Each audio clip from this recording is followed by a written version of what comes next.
नमस्ते दोस्तों, अस्सलाम वालेकुम। चैनल पर जय श्री राम, सत श्री अकाल। कैसे हो? दोस्तों, नशा बंद करने के बाद होता क्या है कईयों के साथ कि कई तो नशा बंद करने के बाद धीरे-धीरे दिन ब दिन, ठीक है, सेहतमंद होने शुरू हो जाते हैं।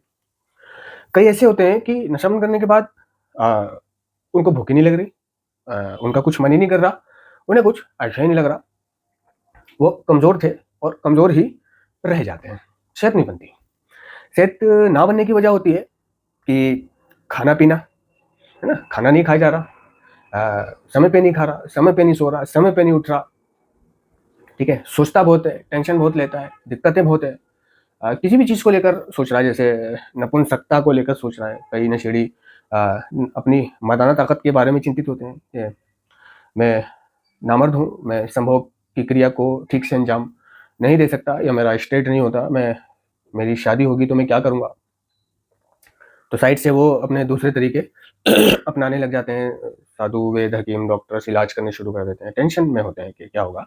घरवाले उनसे शादी की बात अगर करते भी हैं तो वो कह देते हैं कि भई अभी तो पहले तो छोटी बहन की शादी करवाओ। जब तक बहन की शादी नहीं हो जाएगी, जब तक मैं शादी नहीं करूँगा। घरवाले कहते हैं भाई कितना अच्छा भाई है।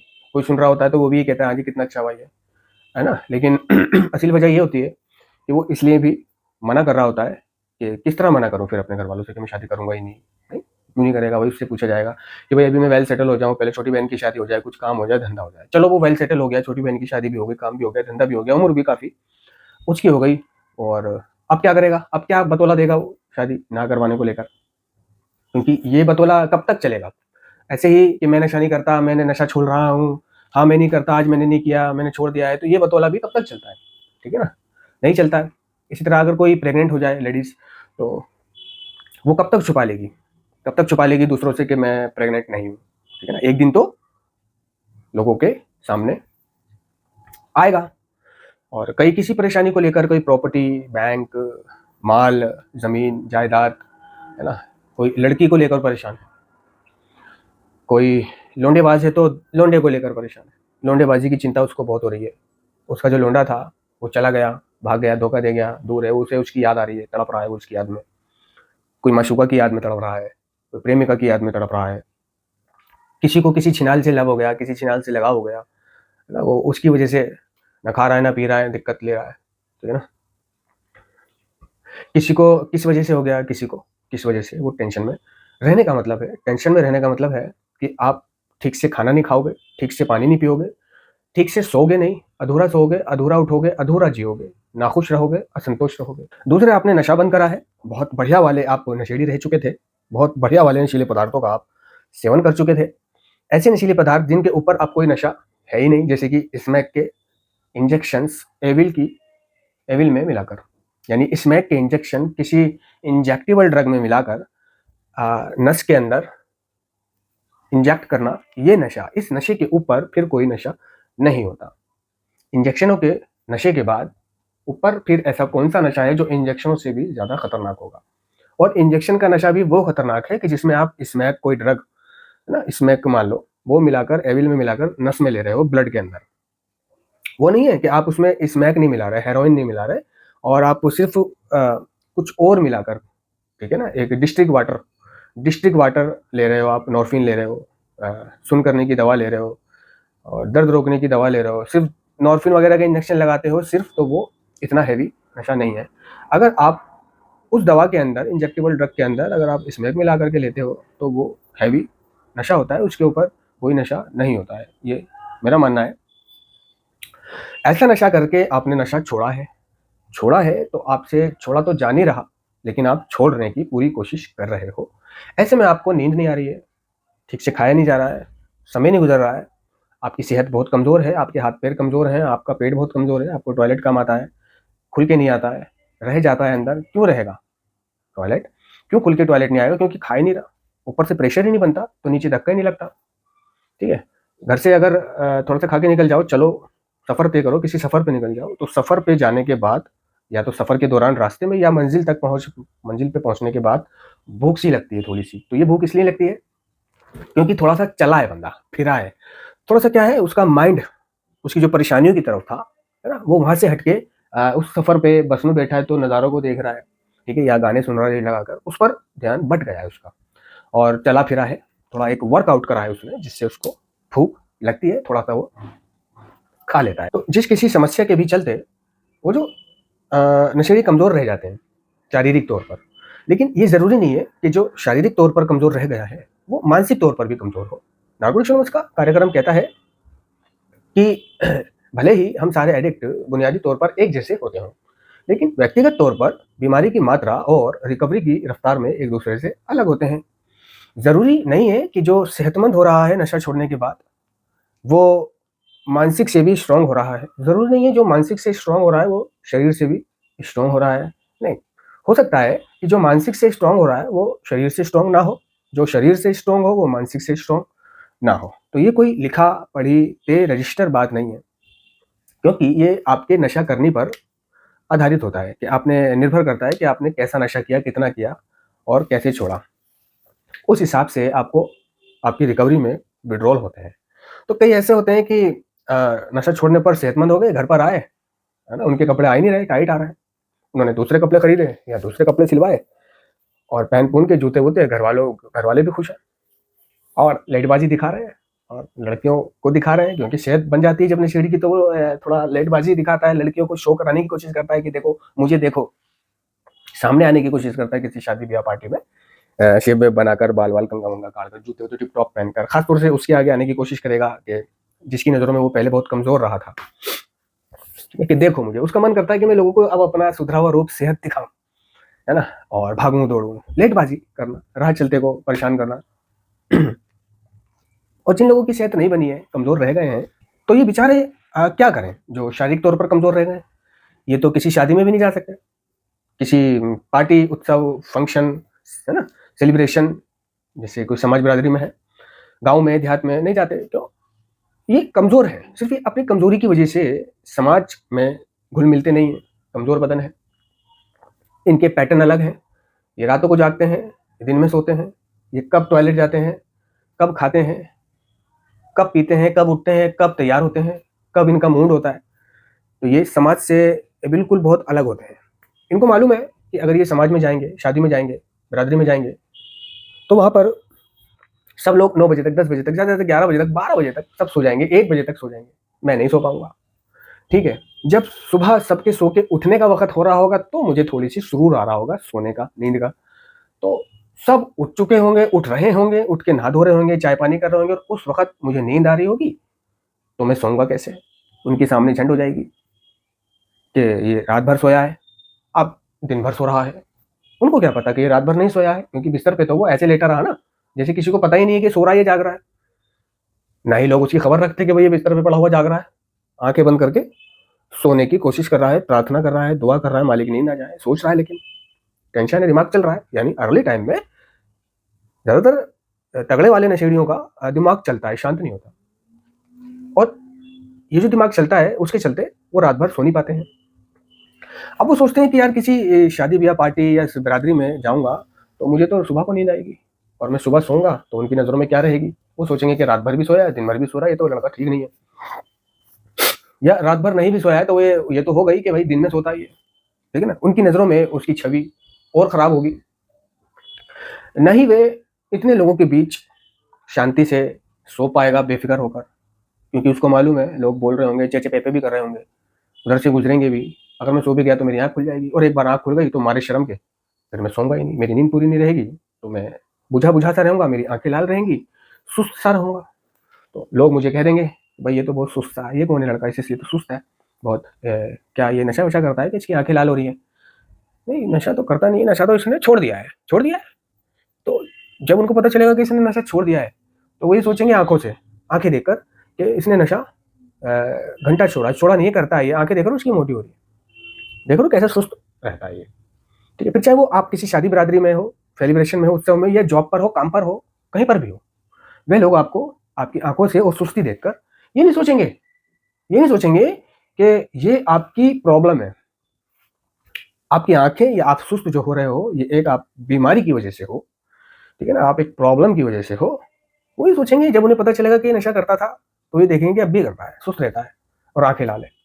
यकीन नहीं करेंगे। तो लोग आप पर यकीन नहीं करेंगे इस चलते।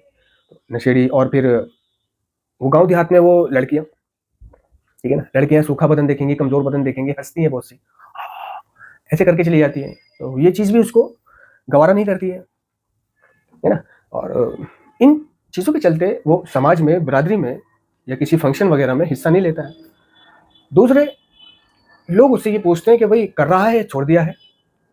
वो कहता है कि भाई मैंने छोड़ दिया है, मैं नशा नहीं करता हूँ, मुझे 6 महीने, साल हो गया है। अच्छा, भाई लगता तो नहीं है तूने छोड़ दिया है। अच्छा चल ठीक है, मिलता हूँ बाद में। अब वो इसको एक चुभन भरी बात कह गया, चुभन भरी। लगता तो नहीं है छोड़ दिया, अच्छा मैं चलता हूँ। अब ये बात वो लेकर के बैठ गया, टेंशन हो गई उसको, है ना? उसको पीठ पीछे गालियाँ दे रहा है, तेरी बहन की ये वो, बहन के लोड़े, तेरे को क्या पता बहन के चुरावे, तेरी बहन को चोदूं, लगता तो नहीं है कर रहा है बहन के लोड़े। ठीक है, क्या है वो लोगों की बातें, उनका सवालों के जवाब देना और फिर फीलिंग में डूबना, ठीक है ना? वो चाहता है कि अ, मैं मतलब लोग उसको बताया गया होता है उसकी रिकवरी में उसको कि भाई अपनी अपना बचाव करना है, अपनी दुकान हटानी है, ठीक है ना? और अगर कोई तुम पे शक कर रहा है तो करने देना उसको शक। तो कुछ चीज़ें उसको याद आ जाती हैं अपने सीनियरों की बताई हुई या इलाज के दौरान बताई हुई कि लोग मुझ पर यकीन नहीं करेंगे, या फिर उसने नारकोटिक्स एनोनिमस के कार्यक्रम को कर रहा है वो, और मीटिंग करता है वो या किताबें पढ़ता है वो नारकोटिक्स एनोनिमस की, लिटरेचर वगैरह, बेसिक टेक, जेएफटी है वो, ये काम करता है कैसे होते तो उसको पता रहता है कि हाँ, लोग उसको ऐसा कहेंगे, लोग उस पर यकीन नहीं करेंगे, ठीक है ना? और वो समाज में अगर एडजस्टेबल नहीं होगा तो क्यों नहीं होगा? तो यानी उसको अपना भविष्य किताबों से पता चल जाता है ना? या फिर जो उससे पहले नशा छोड़े हुए है उसको उसका भविष्य मालूम होता है।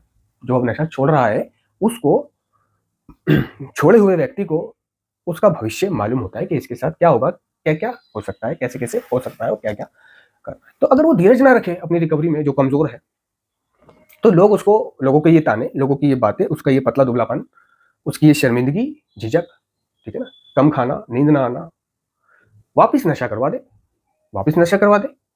पूछता है कि भाई ये नींद जो नहीं आती है मुझे, भाई अगर ये नींद नहीं आती है तो कब तक नहीं आएगी? मैं तब तक सहन कर लूँगा, मुझे पता तो चल जाए। उसको पता चलता है कि भाई नींद आने का कोई ठिकाना नहीं है कि कब नींद आएगी, मुझे आज तक नींद नहीं आती। जिसने जिससे उसने सवाल करा उसने ये जवाब दिया। भाई इन्हें देख रहा है, उन्हें देख रहा है, ये सब रातों के जागू हैं, सब नाइट आउट यहीं पड़े रहते हैं, इन्हें भी नींद नहीं आती। उसको कोई उचित जवाब नहीं मिला कि कब तक आएगी। उसको ये जवाब मिला कि भाई पता नहीं है, आएगी भी या नहीं आएगी, ऐसे ही रहे, मगर नशा नहीं करना। अच्छा, क्या करूँ? ये तड़पन, ये भड़कन, ये विड्रॉल, ये बेचैनी अर्ली टाइम में, नशा छोड़ने के शुरुआती दिनों में, ये कब तक रहेगी? तो इसका भी उसे कोई निवारण नहीं मिलता कि कब तक रहेगी, ठीक है ना? कुल मिला के वो बहुत परेशान होता है अपनी पतले दुबलेपन से और अपनी कमजोरी से। ऐसे में वो सोचता है, उसको ये ख्याल आना स्वाभाविक है, किसी को भी, किसी भी पतले व्यक्ति को, या चाहे वो नशेड़ी हो चाहे वो नॉर्मल हो, उसको ये ख्याल आना स्वाभाविक जैसा बन जाता है कि क्यों ना मैं ट्रीटमेंट कराऊं, ठीक है ना? तो अगर वो नशेड़ी है तो वो किसी डॉक्टर के पास ट्रीटमेंट कराने नहीं जाएगा अपनी इस प्रॉब्लम का, कि मैं बहुत कमजोर हूँ, मुझे ताकत की दवाई दे दो। क्यों? वो तो अपना डॉक्टर खुद है, उसे ताकत की चीजें खुद पता है, ताकत की दवाइयां उसे खुद पता है, ताकत की दवाइयां उसे पता है स्वास्थ्यवर्धक, ठीक है? देखा है उसने, ऐड देखा है, स्वास्थ्यवर्धक कैप्सूल। केमिस्ट पे गया तो केमिस्ट के शोकेस में सारी ताकत की दवाइयों की लाइन लगी रहती है, डिब्बियाँ, है ना? महंगी महंगी डिब्बियाँ होती हैं, बड़ी बड़ी चीजें छपी हुई होती हैं उस पर, रिवाइटल, ताकतवर ऐसे बॉडी बिल्डर बना हुआ होता है। रिवाइटल, है ना, जान डाल दे, ठीक है, स्वास्थ्यवर्धक। और आपके पति इतने कमजोर क्यों हैं, उसने ऐड देखा होता है कि ये कुछ भी खाते हैं इनके शरीर को लगता ही नहीं। एक ऐड आता था पुराना, वो कह रही होती है केमिस्ट वाले से, वो कहता है केमिस्ट वाला कि भाई आपके पति इतने कमजोर क्यों हैं? वो कहती है डॉक्टर साहब ये कुछ भी खाते हैं इनके शरीर को लगता ही नहीं है। अच्छा, लगता नहीं है, तो ये लो इन्हें ये स्वास्थ्यवर्धक कैप्सूल खिलाओ, ठीक है, कुछ दिन बाद वो सही हो जाते हैं। तो ये ऐड वगैरह और केमिस्ट पर शोकेस लगा हुआ देखा होता है उसने, तो वो चीज़ें खानी शुरू कर देता है, जैसे रिवाइटल, रिवाइटल खाता है पानी के साथ, दूध के साथ, स्वास्थ्यवर्धक खाएगा, ठीक है। अगर सेक्स में असमर्थ है, कमजोर है, तो मैन फोर्स वगैरह, और ये मतलब वियाग्रा वगैरह गोली ना खाकर, क्योंकि सिर्फ सेक्स करने करने के लिए खा लूँ नहीं, वो सोचता है कि परमानेंट हो जाए। तो परमानेंट उसको केमिस्ट पर वो डिब्बियाँ रखी हुई दिखाई दे रही होती हैं, वो पूछता है उनके बारे में, मर्दाना ताकत सही हो जाएगी, आपकी पावर ठीक हो जाएगी, मैन पावर की दवाई लेकर के खाना शुरू कर देते हैं, जिससे मैन फोर्स, मैन पावर बढ़े, है ना, परमानेंट बढ़ जाए। तो वो चाहता है परमानेंट, परमानेंट हो जाए, ठीक है ना। तो ये जो दवाइयाँ वो खा रहा है, ठीक है ना, जब वो खाता है कोई भी इसको, तो वो उसको थोड़ा बहुत फर्क दिखा रही होती है, क्योंकि वो अकीदे के साथ खा रहा है ना, नियत के साथ खा रहा है। ठीक है, अगर आप नियत के साथ खाली पानी भी पीते हो तो आपको वो पानी भी मोटा कर देता है। अगर आप उस पानी को दूध समझ के पीते हो, नियत के साथ पी रहे हो कि यार बेंचो में पानी पी रहा हूँ, पहले नहीं पीता था, अब ज़्यादा पीऊंगा तो शहद बनेगी, तो बनती है शहद, ठीक है ना। और इस तरह के वो अपने उपचार करता है, कुछ ताकत की चीज़ें, कभी कुछ बीमारी हुई, डॉक्टर को दिखाया तो उसको कमजोरी भी बताई, डॉक्टर ने भी 4-5 दिन की कोई ताकत की गोली, कैप्सूल या सिरप लिख दिया, पिया, मगर कहाँ ठीक हो रहा है उससे, उसका परमानेंट कुछ भी नहीं होता। यानी दवाइयों का इलाज परमानेंट नहीं होता, ठीक है ना। जब तक दवाइयाँ खाता रहेगा उसको लगता रहेगा कि मैं ठीक हो गया हूँ, और हाँ दवाई असर कर रही है, फर्क पड़ रहा है, फर्क पड़ रहा है। अब वो चीज़ें उसको हमेशा तो नहीं खा सकता, वो इतना पैसा कहाँ से आएगा, और फिर हमेशा खाने में वो नुकसान भी देंगी, तो उसको एक दिन छोड़नी पड़ती है वो दवाइयाँ, दवाइयाँ छोड़ देता है, तो धीरे धीरे वो पाता है कि उसका स्वास्थ्य वापस वहीं आ जाता है। और कुछ दवाई ऐसी होती है मोटा करने की कि उस स्वास्थ्य को, अगर उनको आप खाते हो महीना, 2 महीना, 3 महीने, 4 महीना, 6 महीना, साल साल तक, 6 महीने तक खाते हो, तो उससे आप बहुत अच्छे नज़र आने लगोगे। मैं कहता हूँ कि आप 7 दिन में ही, 7 दिन में क्या, 3 दिन में ही आप तगड़े होना शुरू हो जाओगे। आपको लगने लगेगा कि हाँ, आप एक पौना इंची मोटे हुए हो, फिर आधा इंची मोटे हुए हो, फिर इतना इंची मोटे हुए हो, फिर धीरे-धीरे आपको अपना मोटापा नज़र आने लगेगा, अपना तगड़ापन। ऐसी भी दवाइयाँ हैं, लेकिन ये जो दवाइयाँ हैं, ये जब इसे छोड़ दो, तो ये वापस सिर्फ वहाँ नहीं लाती जहाँ से आपने स्टार्ट किया था खाना। यानी जितनी कमज़ोरी में, जितने शरीर में आपने इन दवाइयों को खाना शुरू करा था, जो इंस्टेंट मोटा करती हैं आपको, इंस्टेंटली, इंस्टेंटली भूख लगाती हैं आपको, तो वो सिर्फ वापस वहाँ तक नहीं लाती जहाँ से आपने खाना शुरू करा था, बल्कि उससे भी नीचे ले जाती हैं। जहाँ से आपने खाना शुरू करा था, उसके भी नीचे ले जाके मारती हैं आपको। यानी आप उतने भी नहीं रहते उसको छोड़ने के बाद, जितना आपने उनको शुरू करते समय आपका शरीर था। किसी केमिस्ट पर जाकर के, डॉक्टर साहब कोई ताकत की दवाई बता दो, मोटा होने की दवाई बता दो, तो किसी ने हल्के में ले लिया, किसी ने मजाक में ले लिया, लेकिन किसी ने कहा कि फौरन निकाल के दवाई दे दी कि ये ले, ये दवाई खा और सुबह शाम खा, सही हो जाएगा। अच्छा, कितने की है? 20 रुपए की, 20 रुपए की, 20 रुपए की, दो गोलियों के पत्ते, और 10-10 गोलियां उसमें, 20 रुपए की। हाँ, 20 रुपए की, ठीक है भाई। सुबह शाम उनने खानी शुरू कर दी, भाई सस्ती है कोई बात नहीं। सुबह शाम खाया, 2 दिन खाया, 3 दिन खाया, उसने पाया कि उसको भूख लग रही है, वो ज्यादा खाने लगा, ज्यादा खाने लगा, ज्यादा पीने लगा। और जब आदमी ज्यादा खाने लग जाता है, ज्यादा पीने लग जाता है, तो लाजिम है कि उसकी सेहत, वो उस पर थोड़ा फर्क आएगा। खाना पीना, अगर आदमी खाने लगे, जो पहले कभी कुछ नहीं खाता था, भूख ही नहीं लगती थी, अब उसको भूख लग रही है, खा रहा है, वो खा रहा है, उसने देखा कि 3 दिन में ही सही होने लगा, उसने उसको कंटिन्यू रखा दवाई को, ठीक है, और महीना भर खा ली, महीना भर खा ली, और महीना भर में वो ठीक ठाक हो गया, ठीक ठाक हो गया।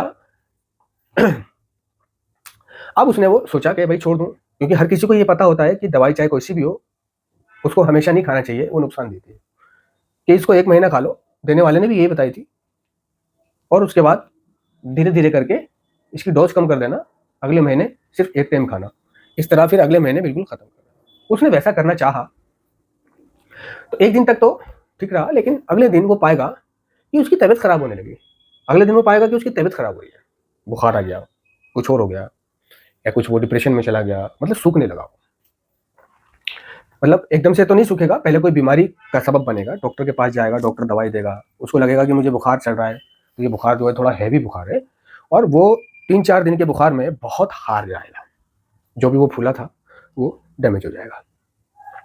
उसको ये नहीं पता चलेगा, ये लास्ट में पता चलेगा कि उसको ये बुखार कोई नेचुरल बुखार नहीं आया था, वो इस बुखार के कारण कमजोर नहीं हुआ है, 3-4 दिन इतना खतरनाक हैवी बुखार रहा उसको, 105, और तबीयत खराब रही, खाया पिया नहीं उसने, उस बीमारी में वो कमजोर हो गया, वो ये सोचेगा कि मैं बीमारी में कमजोर हो गया।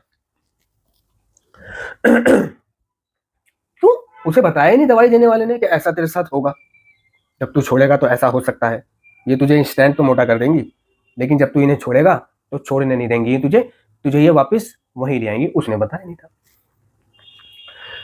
वो ये सोचने लगा कि मैं अच्छा खासा था, और अचानक मुझे क्या हुआ कि 3 दिन के बुखार में मैं इतना हार गया, इतना कमजोर हो गया। तो उसके जब वो सोचेगा, इन्वेंटरी लेगा, तो उसको ध्यान आएगा कि मैंने वो दवाई खानी बंद करी है, मैंने वो दवाई खानी बंद करी है, और 24 ही घंटे हुए तो मुझे वो दवाई खानी बंद करे हुए कि मेरी तबीयत खराब हो गई। वो उसका रिव्यू देखेगा, रिव्यू में नुकसान और फायदों के बारे में पता चलेगा। जब नुकसान और फायदों के बारे में पता चलेगा तो उसके कनेक्शन लगेंगे। ठीक है, उसने ये पाया कि दवाई से मैं तगड़ा तो हो गया, लेकिन जब मैंने दवाई छोड़ी तो वो दवाई वापस उसको वहीं ले आई। बहुत सी दवाई वापस वहीं ले आती है, लेकिन ये जो मैं 20 रुपए वाली दवाई बता रहा हूँ, ये सिर्फ वापस वहां नहीं लाती, ये उसकी भी दुगनी तेजी से और नीचे ले जाती है, और नीचे ले जाती है। अब आप जितना पहले कमजोर थे उससे ज्यादा कमजोर हो गए हो। ठीक है, और उस केमिस्ट वाले ने भी नहीं बताया, और आपको तो मोटा होने का एक भूत सवार था, है ना। तो आपने फिर वो दवाई हो सकता है दोबारा कंटिन्यू कर दो कि कोई नहीं, 20 रुपए की तो है ही, खाता रहूंगा, क्या है, एक गोली 2 गुना खा करके एक गोली खाता रहूंगा। लेकिन जब आप उस दवाई के बारे में किसी और से पूछोगे जो उस दवाई को खा चुका होगा, तो आपको पता चलेगा उसके परिणामों के बारे में, कि इसको सस्ती समझकर, 1 रुपया रोज की समझकर जो मैं रोज खाए जा रहा हूं अपनी सेहत को मेंटेन रखने के लिए, तो ये कितना नुकसानदेह हो सकती है, वो बताएगा आपको। वो बताएगा कि इस दवाई को अगर आप ज्यादा खाने लग जाते हो, कंटिन्यू रखते हो, तो ये आपका लीवर खराब कर देगी, आपका लीवर खराब हो जाएगा, और लीवर खराब तो सब कुछ खराब, क्योंकि वो पाचन क्रिया पचाते हुए, कमाल क्या होता है उस दवाई का, कि जब वो इंसान उस दवाई को खाता है तो वो दवाई जो है पाचन क्रिया को तेज कर देती है, यानी जितनी नेचुरल उसकी पाचन क्रिया है उससे भी दुगना दुगना उसको कर देती है। तो पाचन क्रिया जो है दवाई के जोर से तेज काम करती है। तो जब पाचन क्रिया दवाई की वजह से तेज काम करती है तो इंसान को भूख लगती है, भूख लगती है तो वो खाना खाता है, खाना खाता है तो वो मोटा होने लग जाता है। ठीक है, लेकिन जिस पाचन क्रिया को दवाई धक्का दे रही है, यानी कि एक अलग से कोई चीज उस क्रिया को चला रही है, नेचुरल नहीं है वो, तो आपकी पाचन क्रिया, लीवर जो है आपका, धीरे धीरे डैमेज होने लग जाएगा, खराब होने लग जाएगा। और अगर आपने उस चीज को जारी रखा तो आपका लीवर एक दिन खराब हो जाएगा, फिर आप नेचुरल तौर पर जो खा रहे थे वो भी खाने लायक नहीं रहोगे। और वो 2 दवाइयां थी, उन 2 दवाइयों में से एक दवाई का काम तो लीवर खराब करना था, और दूसरी दवाई का काम था कि आपकी हड्डियों के राले को, हड्डियों में जो राला होता है उस राले को सुखा देंगी। जब आप उसका सेवन बंद करोगे तो आपके शरीर में बिल्कुल कैल्शियम खत्म हो चुका होगा, कैल्शियम खत्म हो चुका होगा। एक का काम होता है हड्डियों का पानी बनाना, ठीक है, दूसरी का काम होता है लीवर को खराब। समझ रहे हो डॉक्टर दोस्तों। तो यदि कोई कमजोर एडिक्ट किसी दवाइयों द्वारा अपनी सेहत अच्छी करने के बारे में सोच रहा है ताकि वो समाज में जा सके, लेटबाजी ले सके, मजे ले सके, तो वो ऐसा ना करे। ठीक है, वो नेचुरल और नेचुरल चीजें खाए, नेचुरल जिए। जो भी उसके साथ हो रहा है, नींद ना आना, बेचैनी, तड़प, इसको वो सहन करे, सहन करे, कोशिश करे कि अपने पैटर्न को और अपने शेड्यूल को, खान पान को थोड़ा चेंज करे, और ये मान ले कि अभी उसने नशा छोड़ा है, अभी उसके साथ ऐसा रहने वाला है, लेकिन ये सदैव नहीं रहेगा। हाँ, नहीं पता कब तक रहेगा, लेकिन रहेगा भी नहीं, एक दिन खत्म हो जाएगी उसकी प्रॉब्लम। सबकी खत्म होती है, तेरी भी खत्म होगी। सबके जीवन में बदलाव आते हैं, तेरे जीवन में भी बदलाव आते हैं। बस अपने परवरदिगार से, अपने रब से, रब पर विश्वास मत डगमगाना, और किसी इंसान के धोखे में या बातों में मत आ जाना, क्योंकि पतले व्यक्ति को देखकर कई लोग उसको उसके उपचार बताने के प्रति कि तू मोटा हो जाएगा, ये हो जाएगा, वो हो जाएगा, सही हो जाएगा, ऐसे कर वैसे कर, और मैं एक पाउडर ला के दूंगा, मेरे को पैसे दे दे तू, जब तुम कल मेरे को मिल, मैं तेरे को यहाँ पे वो पाउडर दे दूंगा, अरे बहुत बढ़िया है, ठीक है, मैं तेरे को ये दवाई ला के दे दूंगा, मैं तेरे को वो दवाई ला के दे दूंगा, और मैं तेरे को एक ऐसे डॉक्टर के पास ले जाऊंगा, तेरी प्रॉब्लम खत्म।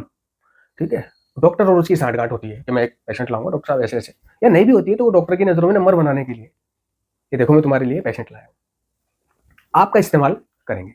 ठीक है ना? उनके घर में रखी हुई ये चीज़ें, घर में रखी हुई कुछ ऐसे पाउडर, दवा, गोली को वो इस तरह से आपको टिकाने की कोशिश करेंगे। क्यों ना मैं इसकी मजबूरी का फ़ायदा उठाऊँ और इसको कहूँ कि मेरे पास एक नुस्ख़ा है, मेरे पास एक हकीम है ना? डॉक्टर है और वो डॉक्टर बहुत अच्छा है, उससे मैं दवाई लिखवा के लाऊँगा तुझे, ठीक है ना? उसकी ₹500 फ़ीस है और ₹1500 की दवाई है, ₹2000 दे दे और कल मिल जा, ठीक है ना? तो ये ₹2000 वो रखेगा अपनी जेब में और उसके घर पे जो वो चीज़ें रखी हुई है ऑलरेडी, वो उठाएगा और कुछ अपनी चीज़ें तैयार करके आपको दे देगा और आप उसको खाओगे, ठीक है ना? नहीं बताएगा, क्योंकि परिणामों के बारे में नहीं बताएगा वो, क्योंकि उसको मालूम है कि अगर मैं इसके परिणामों के भी बारे में बताता हूँ, यानी आगाज़ करने से पहले अंजाम के बारे में भी बताता हूँ, तो ये मुझसे खरीदेगा ही नहीं, ये लालच में आएगा ही नहीं। अगर मैं इससे कहूँगा कि ये दवाइयाँ खाने से फिलहाल तो तेरी सेहत बन जाएगी, लेकिन बाद में वापस दुगनी तेज़ी से जब तू छोड़ेगा तो गिर जाएगा और तेरा लिवर भी खराब हो सकता है और तेरी हड्डियों का भी पानी बन सकता है। तो वो क्यों बोलेगा कि मेरे को ये दवाई चाहिए? उसको सब्ज़ बाग दिखाकर, आपको सब्ज़ बाग दिखाकर और अपने घर पे रखी हुई चीज़ टिकाने की आपको कोशिश करेंगे। अपने घर पे रखे हुए जैसे कपड़ा है, पैंट है, शर्ट है, नई ली उसने और वो ढीली है, टाइट है, ऊँची है, नीची है, तो वो रखे रहेंगे उसको। किसी वो चाहेगा कि किसी और को टिका दूँ मैं, किसी को बेच दूँ। तो कोई ऐसी बात उससे कर रहा होगा कि यार कपड़े लेने हैं, ये है, वो है, तो उसको पता ल चल जाएगा कि भई कपड़े मेरे पास रखे हुए हैं। तो वो ये कहेगा कितनी कमर आती है, कितनी लंबाई आती है, कितनी क्या आती है? कि हाँ, कि मैं लाऊँगा तेरे को एक बाहर की बाहर का माल आगा हमारी तरफ एक दुकान है। वो कहेगा कि मैं भी चल रहा हूँ, घूमना-फिरना भी हो जाएगा। तो आप कहोगे ठीक है कल आ जाइए, कल चलेंगे। तो पहले वो अपने उन चीज़ों को, कपड़ों को, पैंट शर्ट को उस दुकान पर रख के आएगा और उस दुकान वाले से बोल देगा कि कल मैं एक लड़के को लेकर आऊँगा और मुझे तुम ये पैंट शर्ट दिखाना, ठीक है? जो मैं माँगूँ बाहर की, तो ये वाली दिखाना और अच्छा-अच्छा बता के और इतने में बेच देना, ठीक है? हमारे जाने के बाद इतने पैसे तुम्हारे और इतने मेरे को पेटीएम कर देना, यूपीआई कर देना, ठीक है? ठीक है? किसी के पास कुछ सामान रखा होता है, वेस्टेज है, उसके काम नहीं आ रहा, अब उसको कुछ ऐसा बंदा मिल जाता है जो उस सामान की बात कर रहा है, ज़िक्र कर रहा है, तो वो उसकी ज़रूरत को और बढ़ा देता है, और अच्छा-अच्छा दिखा देता है, ताकि वो उससे वो खरीद ले, ले ले। समझ रहे हो ना मैं क्या कहना चाह रहा हूँ? ध्यान रखना, आप अपनी रिकवरी में कुछ ना करें, प्रार्थना करें और टेंशन ना लें। ये टेंशन है। एक तो आपने अभी नशा बंद करा है, ऊपर से आप माशूका की टेंशन ले रहे हो, ये बीवी की टेंशन ले रहे हो, बच्चे की टेंशन ले रहे हो, परिवार की टेंशन ले रहे हो, इसकी टेंशन ले रहे हो, उसकी टेंशन ले रहे हो। तो एक तो ऑलरेडी आपको भूख लगी ही नहीं रही, खाया-पिया जा नहीं रहा, अच्छा गुज़र नहीं रहा आपका। ऊपर से ये सारी चीज़ें आपको और दबा रही हैं, ठीक होने भी नहीं दे रही हैं अगर आप होना भी चाहते हो समय के साथ तो। नहीं, पहली बात ये बताओ आप टेंशन लेकर क्या कर लोगे? कुछ नहीं। नार्कोटिक समझ का कार्यक्रम कहता है कि सिर्फ़ आज की दुनिया में जीना है, हँसना है, बोलना है, खाना है, पीना है, टेंशन नहीं लेनी, दिक्कत नहीं लेनी, अटकना नहीं है, प्रॉब्लम में नहीं रहना। कहता है कि हमारे लिए अच्छा महसूस करना एक नई बात होती है। नई बात, अच्छा महसूस करना। यानी जिस दिन नशेड़ी अच्छा महसूस कर रहा है, ये एक नई बात है। उसके लिए लोग रोज़ अच्छा महसूस करते हैं। जाओ, घूमने जाओ कहीं भी, हँस रहे होंगे, आशिक-माशूक बैठे हुए होंगे, खा पी रहे होंगे, कॉफ़ी चाय पी रहे होंगे रेस्टोरेंट में। वो अच्छा महसूस कर रहा है, तभी तो हँस रहे हैं, खा पी रहे हैं, घूम रहे हैं। ठीक है? तो ये अच्छा महसूस करना जो लोग अक्सर रोज़ करते हैं या अक्सर करते हैं, लेकिन कई नशेड़ी इस अच्छे महसूस करने को कभी-कभी अनुभव करते हैं, इसका अच्छा महसूस करने का।